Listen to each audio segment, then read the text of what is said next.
Elles n'ont fait qu'enlever leurs chaussures et couvrir leurs cheveux. Et pourtant, cette simple marque de respect a mis le feu aux poudres. 12 parlementaires français se sont rendus en Algérie début mai pour commémorer les 80 ans des massacres de Sétif, Guelma et Kerata.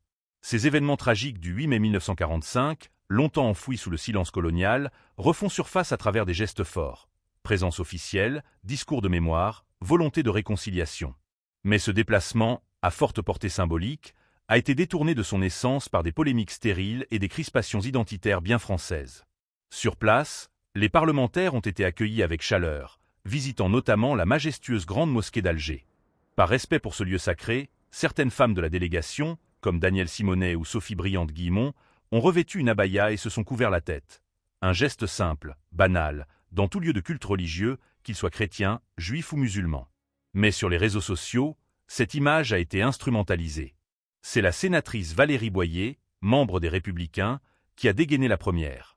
Dans une publication où elle fustigeait ces femmes pour avoir, selon elle, trahi le combat des Iraniennes et Afghanes contre le voile, elle interrogeait, sur un ton accusateur, leur engagement pour les droits des femmes. La réponse, cinglante mais posée, est venue de Sabrina Sebehi, députée écologiste d'origine algérienne.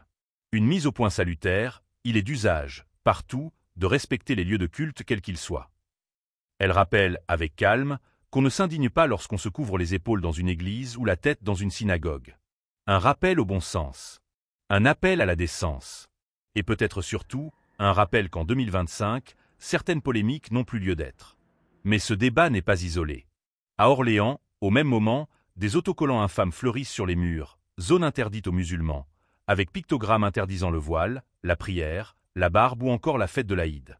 Une ville sidérée, des habitants choqués, mais aussi une répétition d'un climat apaisant qui, depuis des années, gagne du terrain en France.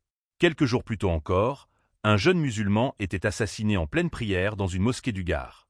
Un drame atroce qui n'est plus perçu comme un fait divers, mais comme le symptôme d'une parole raciste libérée, tolérée, presque banalisée. Alors que les députés rendaient hommage aux victimes de 1945, la France contemporaine se débattait, elle, dans ses propres fantômes.